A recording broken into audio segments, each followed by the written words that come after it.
Muchísimas gracias a usted. Fueron las palabras de la señora maestra Carmen Escobedo Reboredo, presidente de la comisión organizadora de la Universidad Nacional de Música. Contamos ahora con la presencia del señor Magíster Aurelio Tello Malpartida, quien va a dar una semblanza sobre el libro Filosofía Elemental de la Música.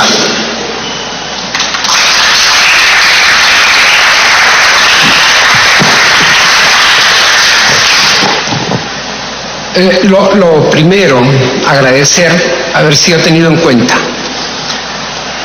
Y digo esto no solo en nombre mío, sino en nombre de Alcedo también.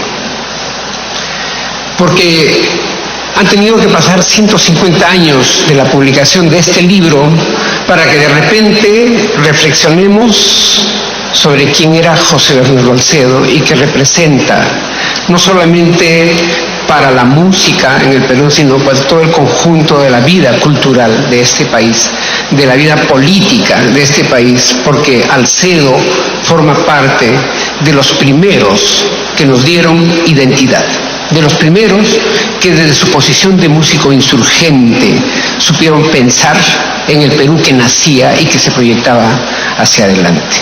Pero nadie se proyecta pues hacia adelante si no parte de bases sólidas y de bases firmes. El libro que ahora comentamos es más que un simple tratado de música, más que un simple tratado de teoría de la música.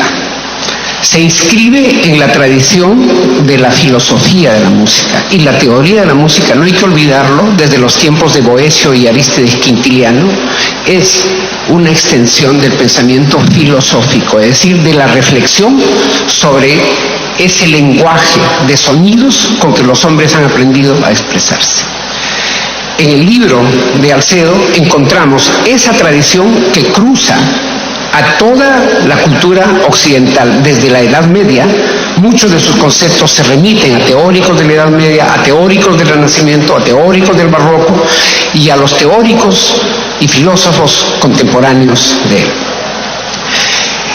En ese sentido, creo que el aporte de Alcedo es poner en las manos de los músicos un libro que está más allá de la simple descripción o categorización de elementos con los cuales hacer música. Es un libro para músicos que quieren asumir su tarea desde un punto de vista reflexivo, porque la música es más que la aglutinación de sonidos. La música, lo sabemos, no está nunca en las notas, sino entre ellas. Y para entender ese entre ellas requiere entender la música como un acto que está más allá del simple lenguaje, del simple deseo sensible de expresar algo. Es un modo de entender el mundo.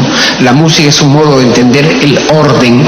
Y si entendemos el orden, entendemos la verdad. Y si entendemos la verdad, nos acercamos a la belleza. Esas son algunas de las consecuencias que derivan de la lectura de este libro. Algo más. Alcedo forma parte de ese conjunto de peruanos que reclamaron su lugar en la nueva nación, que por su origen, por su color, por su extracción social, formaban parte del mundo marginal del Perú colonial, del virreinato del Perú. Ahí está Pancho Fierro, hoy está el maestro Gil, que también por supuesto se fue a Chile a pintar, que eran mulatos. En ese grupo estaba Onofre Antonio de la Cadena, un músico trujillano que escribió un tratado de música antes que Alcedo, y que Alcedo llevó a Chile para enseñar el canto llano allá. ¿Por qué Alcedo, Pancho Fierro, Onofre de la Cadena y todos ellos tienen una importancia ahora? Porque es muy simple hablar de inclusión, porque es muy simple pretender que todos vivamos juntos y unidos, si no entendemos que por cierto tipo de razones Alcedo no pudo ser nunca un músico de la Capilla Musical de Lima. No pudo ser un maestro de capilla, ni en su convento, ni siquiera pudo tomar los hábitos en la orden de los dominicos, aunque hoy por ahí circula un falso documental donde hablan de Fray José Bernardo Alcedo. Él nunca fue fraile, como San Martín de Porres, se quedó barriendo el convento, ¿no? Y achacándole milagros.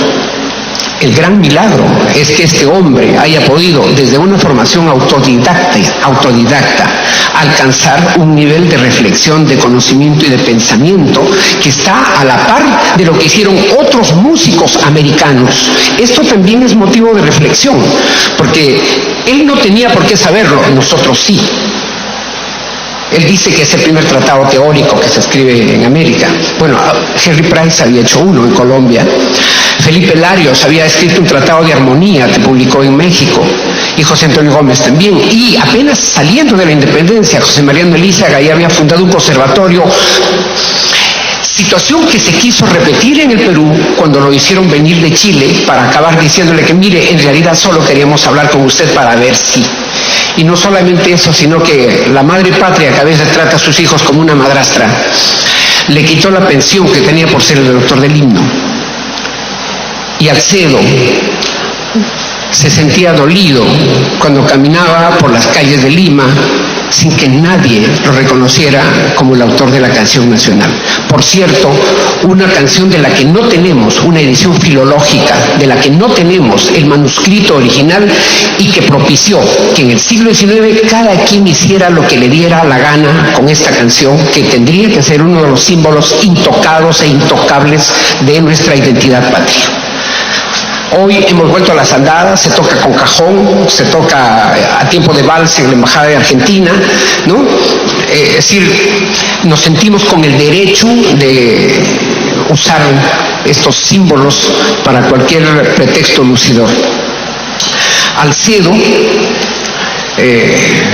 tomó una obra religiosa que él había compuesto y adaptó, dadas las circunstancias, la letra de la Torre Ugarte a esa música que ella tenía. Y esa música es la que cantamos ahora. A esa música le agregaron una letra, el largo tiempo el peruano oprimido, que no forma parte del himno de Alcedo, que eso apareció en un álbum en Ayacucho, que alguien recogió, pero es que tampoco era la única canción que se cantaba.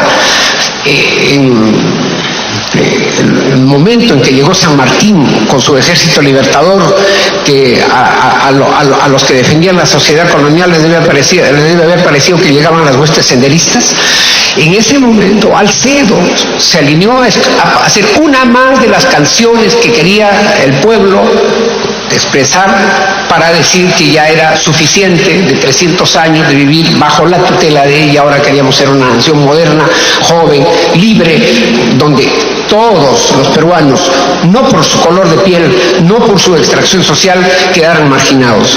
Alcedo representa también eso, y en cierto sentido ese himno que cantamos ahora es parte de esa visión del mundo. Por eso sus simpatías con San Martín, por eso su canción de La Chicha elogia a San Martín, que traían estos nuevos pensamientos, estos nuevos ideales, que venían de ¿dónde? Pues de la Revolución Francesa, que es hasta hoy el pilar incólume de la igualdad de derechos de todos los hombres y de todas las mujeres, de todos los ciudadanos. Ese es el valor.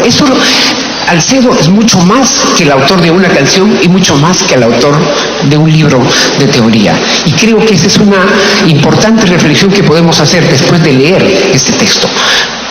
Obviamente, aquí nos explica qué es el pentagrama, qué es la clave de sol y qué es la clave de fa, pero más que eso nos explica qué se hace con ello.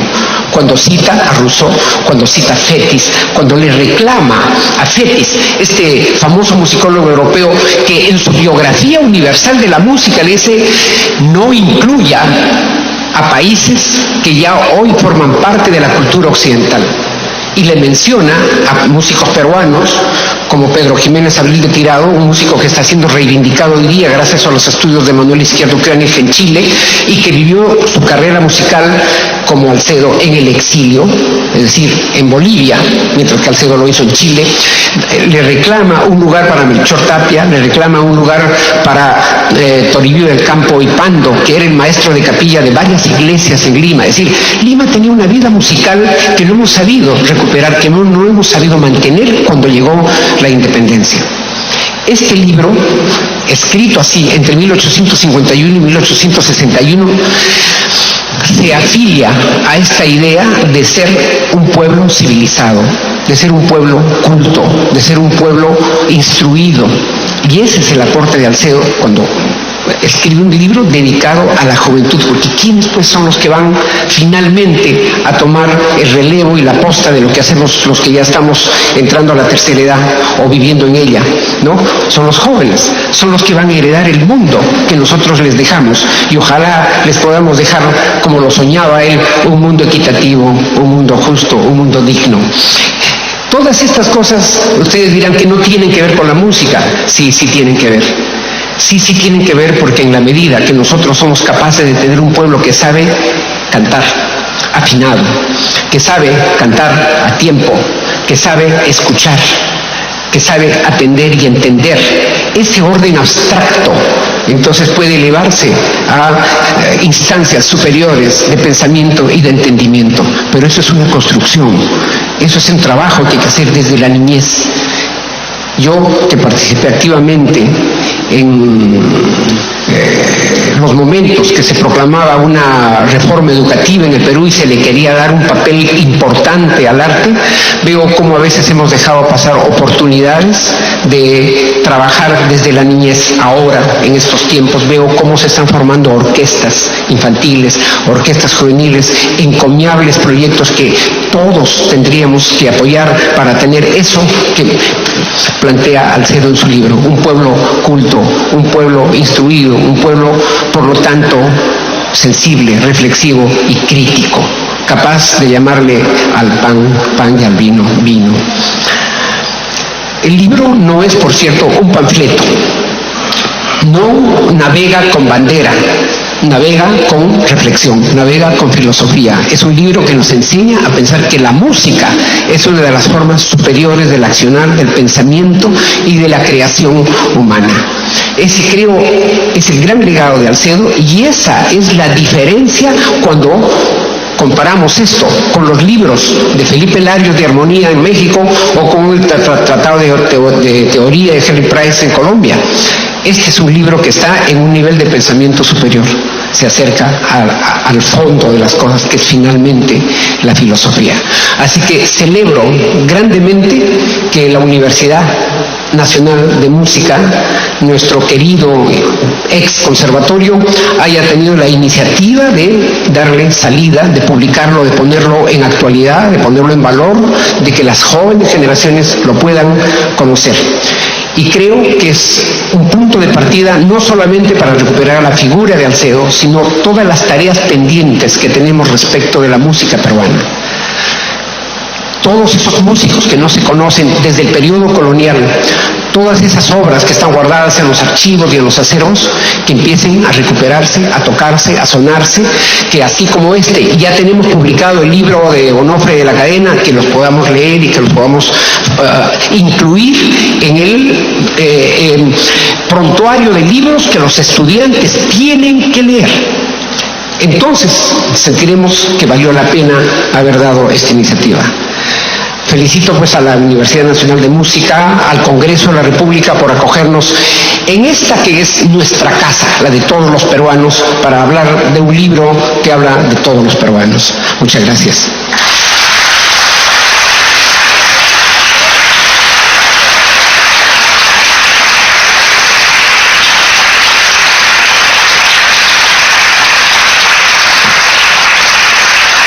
Muchísimas gracias a usted. Fue la semblanza sobre el libro Filosofía Elemental de la Música del señor José Bernardo Alcedo, a cargo del señor Magíster Aurelio Tello Malpartida. A continuación, continuando con esta presentación, tenemos las palabras del maestro músico y director, el señor Wilfredo Tarazona Padilla.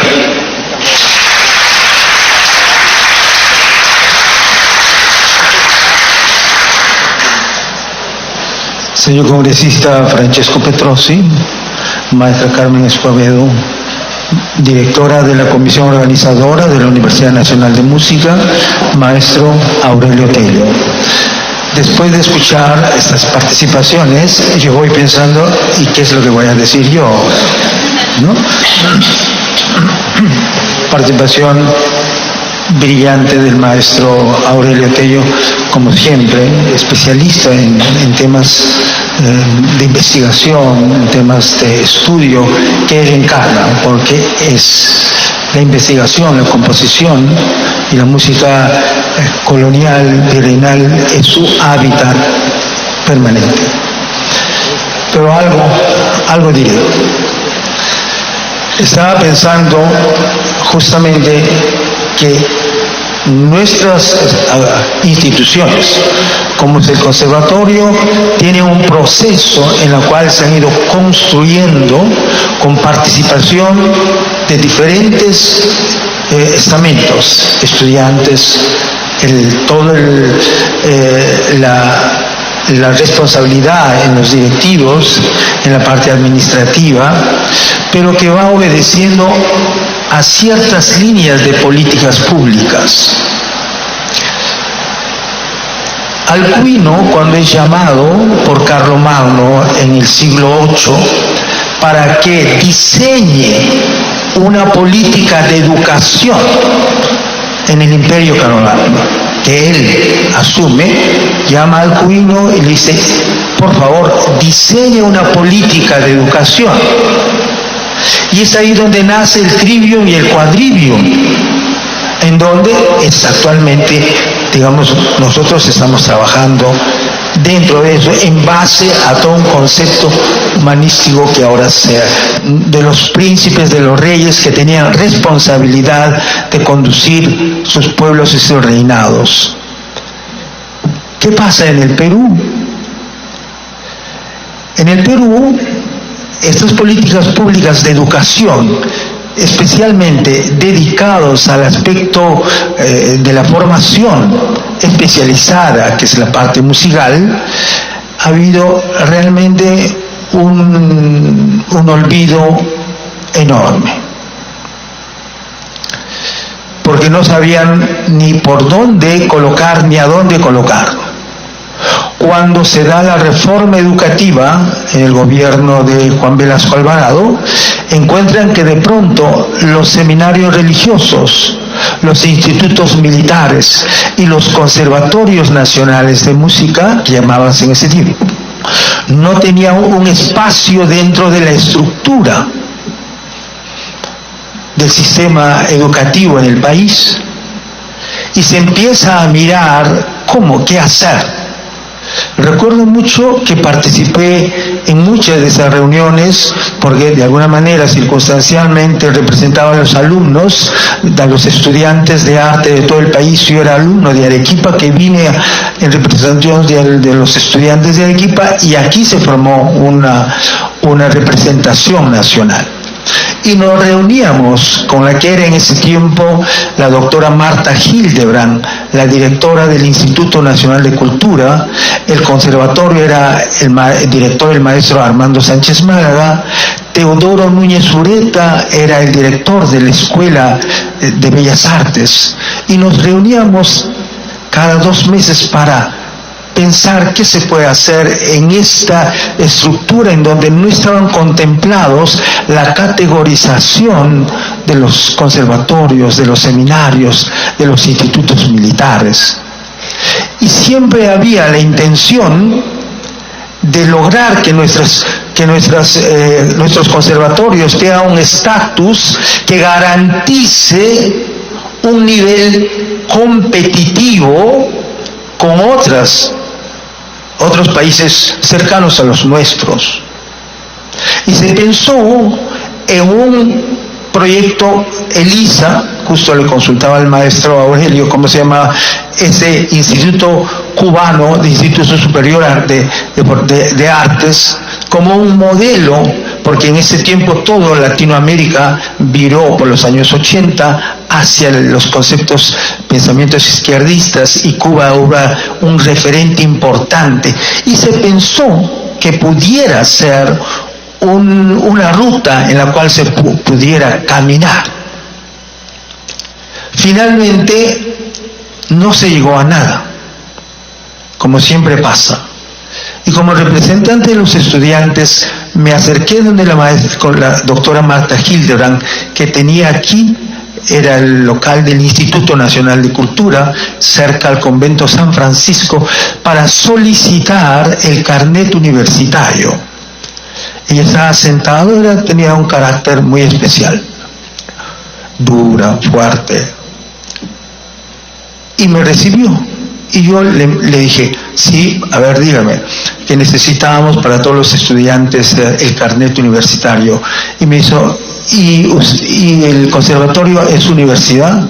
No, estamos en eso, quisiéramos. Si no es universidad, no tienes por qué pedirme el carnet universitario. Eso es solo para universitarios. Y estaba con los pies y sus sandalias, tiró sus sandalias, como quien decir, usted está fuera de lugar. Y eso me marcó muchísimo, que nuestras instituciones no tuvieran un nivel que estuviese considerado en la estructura seria en estas políticas públicas, que los responsables, como es el Estado, debiera diseñarlos. Cuando fui alumno en el conservatorio, nos juntamos con las distintas instituciones, salimos con la Escuela Superior de Folclore, con la Escuela de Bellas Artes, con la Escuela de Teatro, a unas manifestaciones en búsqueda de lograr un nivel para los estudiantes, para nosotros. Nunca fuimos escuchados. Hicimos una manifestación y entregamos en la puerta del Congreso, recuerdo mucho que me subí a una parte ahí y entregamos un memorial a las autoridades y congresistas de ese momento. Tampoco. Siempre los políticos salen a hacer gestos, porque la política es de gestos. No pasó nada. Finalmente, en la gestión del maestro Valcárcel, el conservatorio fue declarado inhabitable por Defensa Civil y por lo tanto debiéramos salir de Emancipación 180 a otro lugar. Y no teníamos dónde, y el conservatorio ha ido de un lugar a otro lugar. Y de pronto estuvimos en Monterrico, ganamos un terreno en ese famoso pleito de cuando encontraron ahí unas caballerizas, habían caballos, ¿no? Explotó un laboratorio de cocaína, era la famosa Villa Coca, y el gobierno nos dio un terreno para la construcción.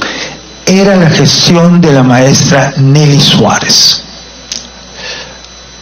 Pero nos ganaron el juicio, la mamá reclamó y ganó el juicio de la familia Álvarez Calderón y no teníamos lugar en donde irnos. Y yo estaba como director de PAMEC y organizamos 24 horas de música en la plaza de Miraflores. Empezamos a las 9 de la mañana de un sábado y terminamos a las 9 de la mañana del día siguiente sin parar. Y todos los que pasaban les pedíamos que firmen un memorial que íbamos a entregar. Estaba en Palacio de Gobierno el señor Fujimori. Uno de los que firmó fue Pérez de Cuéllar, nuestro gran embajador. Esa firma lo pusimos adelante. La maestra Nelly llevó el documento esa misma tarde a Palacio de Gobierno. El día martes sale una resolución en donde nos dan un local, que es lo que tenemos en Carabaya 421. Después de ese trabajo que se ha ido forzando con los estudiantes, docentes, toda la noche, sin parar. Y esa misma semana nos vinimos. No esperó la maestra un día y nos trasladamos y nos acomodamos como hemos podido en el local que nosotros ahora tenemos. Que los estudiantes actuales no conocen todo ese proceso. ¿Por qué comento esto? Porque la construcción de lo que nosotros ahora estamos con la muestra del libro, La presencia del conservatorio en este recinto obedece a las decisiones de autoridades, de personas que se comprometen con la educación para darle un nivel, una institucionalidad. En este caso, el congresista Petrosi ha asumido ese reto de compromiso, porque es músico, cantante, que tiene doble función, siempre digo, porque los cantantes, a diferencia de los instrumentistas, el instrumentista sin el piano no puede hacer nada, el violinista sin el violín no puede hacer nada, porque necesita de su instrumento. Pero el cantante tiene la doble función, es instrumento e instrumentista a la vez, hace esa doble función. En esa medida se compromete y permite que estuviésemos acá. Como dice el maestro Aurelio, esta es la casa de todos nosotros, que debe de recogerse para elaborar las políticas públicas en la cual está inmerso el conservatorio, ahora Universidad Nacional de Música. Y esto me hace pensar, el Congreso de Suiza ha recogido toda esa inquietud ciudadana y en su Carta Magna es el único país en el mundo que en la Carta Magna tiene un articulado que preserva la educación de sus futuros ciudadanos, de los niños. La educación musical está en la Carta Magna. Eso es una política pública. Eso es una tarea que nos corresponde, legisladores, los que toman las riendas de las instituciones y de todos nosotros. Y en la gestión de la maestra Carmen, aquí presente, se ha logrado ese sueño tan esperado de que el conservatorio sea una universidad. En el gobierno del ministro Paniagua, el ministro de Educación de esa gestión, que fue recientemente rector de la Universidad Católica que acaba de renunciar, él se visitó al conservatorio. Fue una de las pocas épocas en donde un ministro visitó el conservatorio y caminó en todas las direcciones. Fue a la dirección de PAMEC, que estaba a mi cargo, a dirección académica, a dirección general, y tomaba nota de sus impresiones, qué cosa podría hacer él como ministro. Y ofreció la posibilidad, porque llevó un proyecto de que fuese universidad. En ese momento, el conservatorio no aceptó serla. Hubiéramos ganado mucho tiempo. Mucho tiempo. Pero ahora estamos, ¿no?, en este escenario tan importante para no solamente, digamos, agradecer al congresista Petrosi, sino para pedirle un poco más. Porque están aquí estudiantes de la Escuela Superior de Folclore. Porque él también ha logrado que el folclore hay un proyecto de ley, está aprobado, señor congresista, para que nuestro patrimonio folclórico, nuestra tradición pueda ser de enseñanza obligatoria en todas las instituciones educativas del país.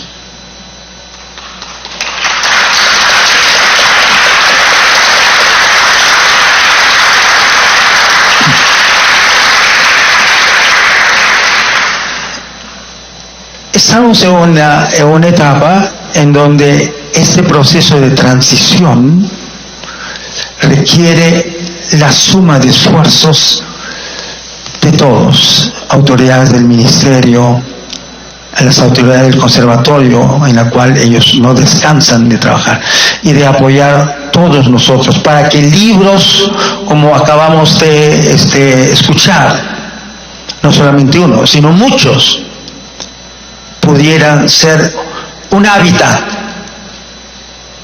de todos los estudiantes, de todos los docentes, de todos. Pero va a requerir del compromiso, así como lo han tenido el maestro Sánchez Malga, el maestro Valcárcel, la maestra Nelly Suárez, que lo consiguió el local, y la gestión de la maestra Carmen Escobedo, que consigue el ser universidad, la suma de todos. Eso es la construcción de nuestra historia, y con la participación directa del congresista Petrosi aquí, porque las leyes se dan aquí, porque ha recogido nuestra angustia y ha venido a este lugar para lucharla. Entonces agradezco a la maestra Carmen, al maestro Petrosi, al maestro Aurelio por un poco refrescarnos, ¿no? Como músicos, como estudiantes, y ustedes como que consumen música, nuestro compromiso con la educación y hacer que la universidad sea una realidad. Muchas gracias.